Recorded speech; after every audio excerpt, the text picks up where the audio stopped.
வெத்திலையில் பாக்கு வச்சு 10 பேரை சாட்சி வச்சு தித்திக்கிற ஆசைக்கெல்லாம் தேதி ஒண்ணு உருவாச்சு. அக்னிய சாட்சி வச்சு கைவிரலை சேர்த்து வச்சு இன்பம் துன்பம் இரண்டிலுமே இணைந்திருக்க முடிவாச்சு. பள்ளியறை பள்ளியிலே படிக்கும் இன்ப வேதம், பிள்ளைமணி செல்வங்களே அன்னை தந்தை கீதம்.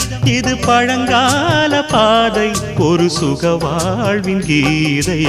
7 ஜென்ம பந்தம் மனைவி என்பது, இதில் நீ வேறு நான் வேறு யார் சொன்னது?